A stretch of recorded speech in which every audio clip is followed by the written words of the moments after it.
आज हम बात करने वाले हैं पंजी प्रविष्टि के जो नियम हैं उन नियमों के आधार पर प्रश्नों को कैसे हल किया जाता है और बहुत ही आसान तरीके से हम ये प्रश्नों को हल करेंगे और सभी को ये हल करने का तरीका समझ में आ जाएगा। तो लीजिए, एक प्रश्न यहाँ पर दिया गया है और यह प्रश्न जो है इस प्रश्न के आधार पर हम ये 4 पॉइंट दिए गए हैं। इन पाँचों पॉइंटों के आधार पर आपको हल करके दिखाएंगे। तो यहाँ पे हमको कहा गया है कि रमेश की पुस्तकों में हमको पंजी प्रविष्टि करना है। पंजी प्रविष्टि करने के नियम हमने आपको इसके पहले एक वीडियो में बताए हैं। यदि आपने नहीं देखा है तो उन वीडियो को जाके देख लें, तो पंजी प्रविष्टि के नियम आपको मालूम हो जाएंगे। आगे हम बात करते हैं पंजी प्रविष्टि। तो यहाँ कहा गया रमेश की पुस्तकों में, तो यहाँ पे शीर्षक हम डालेंगे, हल लिखेंगे इसका और हल करके यहाँ लिखेंगे रमेश की पुस्तकों में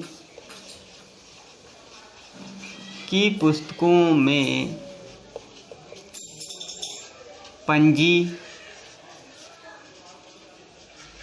प्रविष्टियाँ, क्योंकि हमको यहाँ पर पंजी प्रविष्टियाँ करनी है।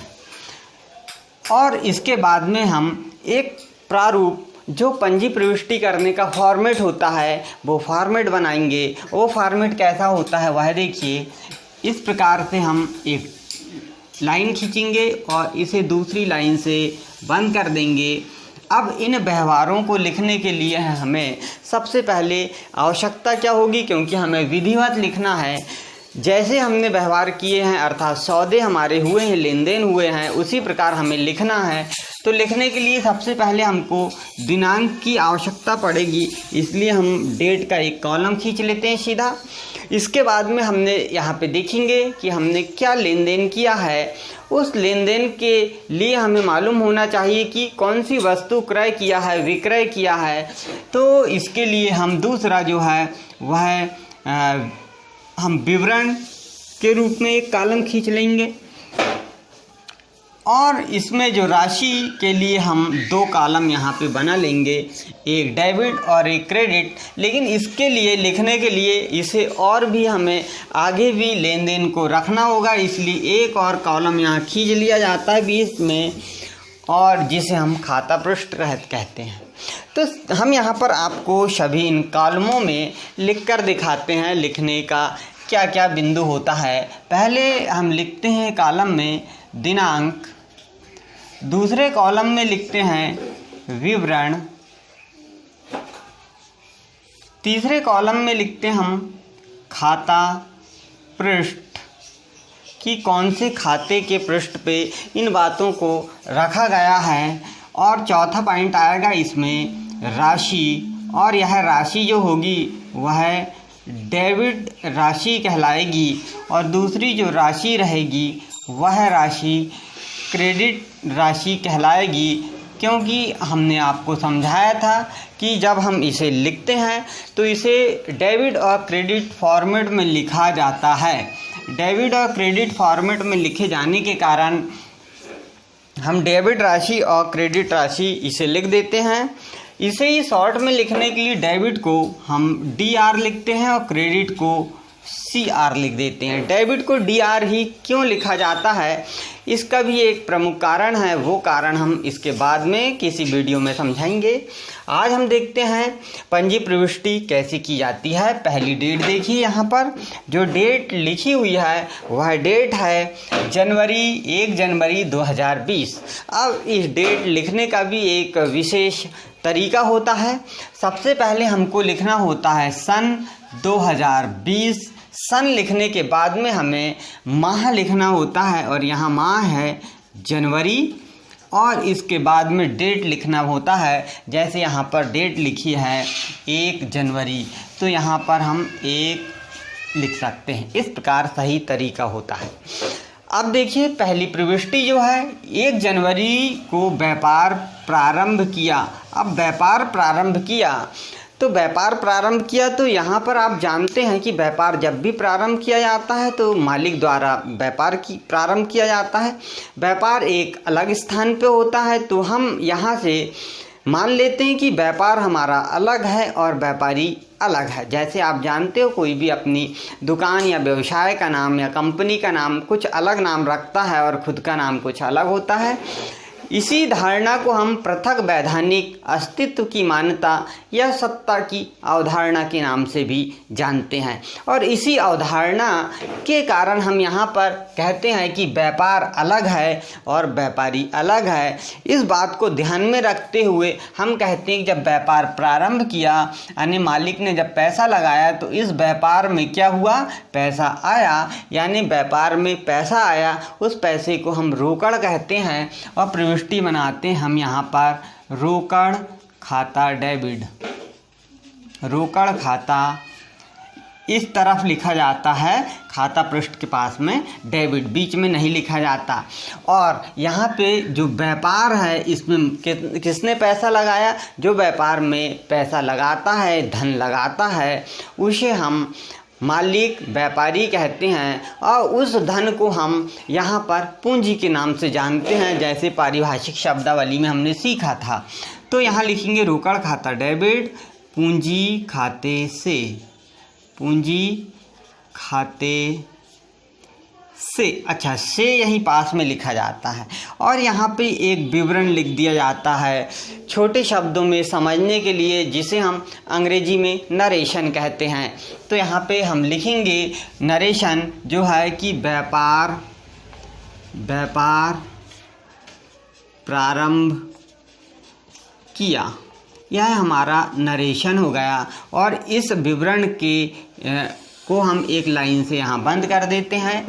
राशि में कितने रुपए से यहाँ पे प्रारंभ किया यह देख लेते हैं। तो यहाँ पर डेबिट में भी उतनी ही राशि लिख दी जाती है और क्रेडिट में भी हम उतनी ही राशि लिख देते हैं।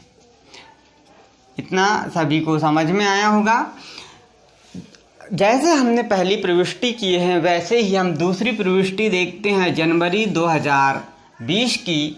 यहाँ पर हम 2020 बार बार न लिखते हुए एक बार ही लिख दिए हैं और यहाँ पे सिर्फ हम लिख देंगे जनवरी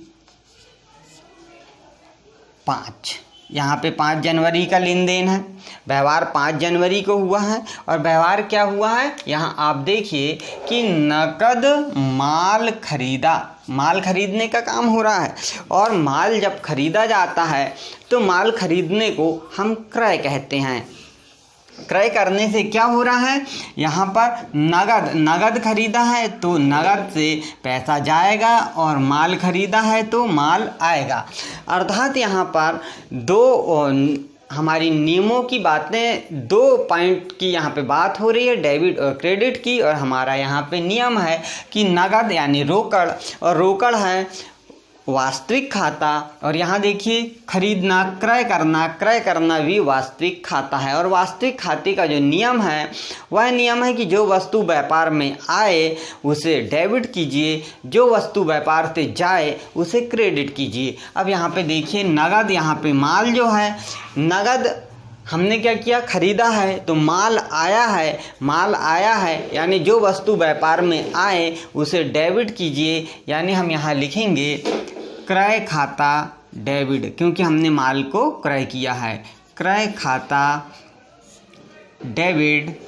और आप जानते हैं यहाँ पे जब माल आया और हमने क्या किए हैं, नगद खरीदा है, और ख़रीदा है तो हमने यहाँ पे पैसे दिए होंगे। अर्थात जो वस्तु व्यापार से जाए उसे आप क्रेडिट कीजिए। अर्थात हमारे व्यापार से कौन सी वस्तु जा रही है, पैसा जा रहा है, नगद रोकड़ जा रही है, इसलिए हम लिखेंगे यहाँ पे रोकड़ खाते से,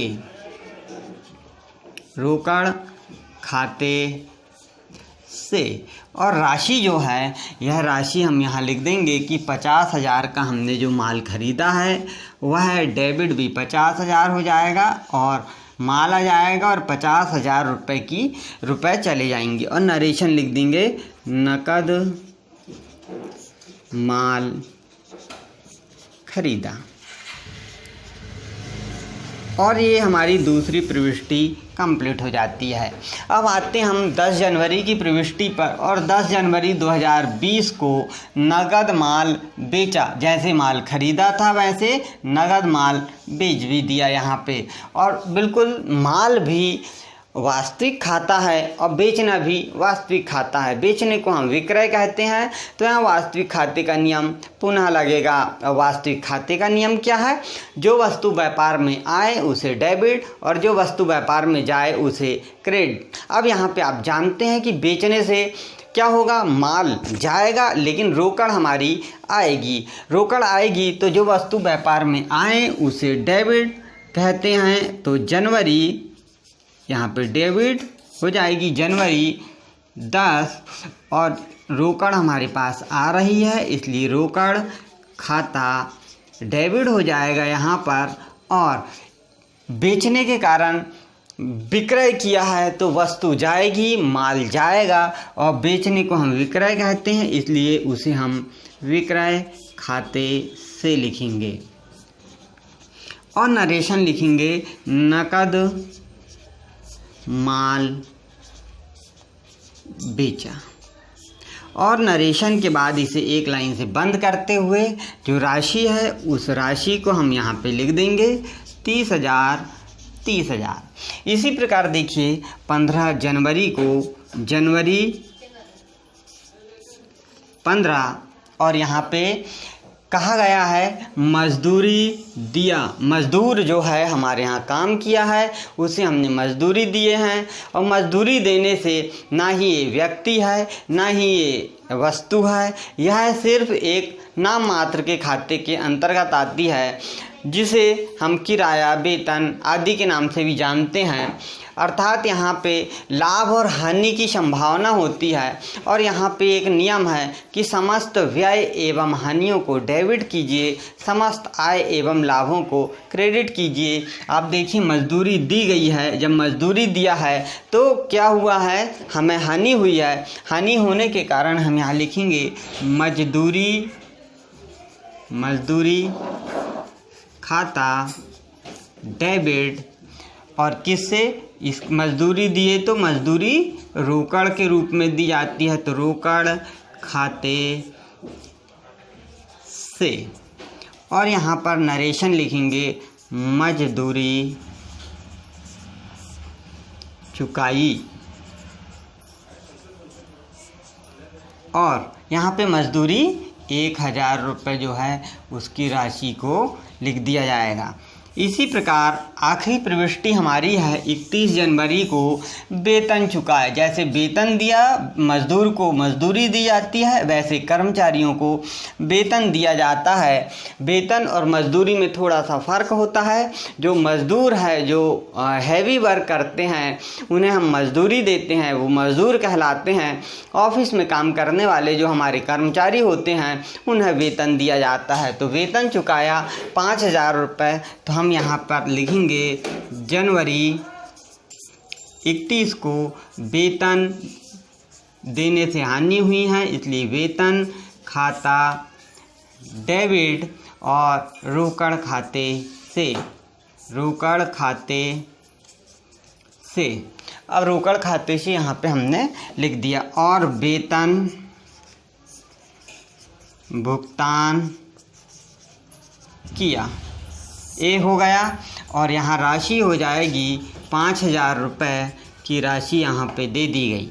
अब इसे एक लाइन से हम बंद कर देंगे और यहाँ पर इसके नीचे योग लिख देंगे। और इसका योग कितना हुआ, इसे 2 लाइन से हम बंद कर देंगे। तो योग करते 1,50,000, 1,80,000, 1,85,000 और 1,86,000। यहाँ पे हमने योग लिख दिया 1,86,000। तो ये वीडियो हमने आपके लिए बनाया जिससे कि आपको सुविधा हो जाए और हल करने का बहुत ही आसान तरीका है। और पूरे नियमों के आधार पर कैसे हल करते हैं पंजी प्रविष्टि के सवाल, उनको हमने आपको समझाया। यदि वीडियो आपको पसंद आता है तो आप हमारे चैनल को सब्सक्राइब करें, लाइक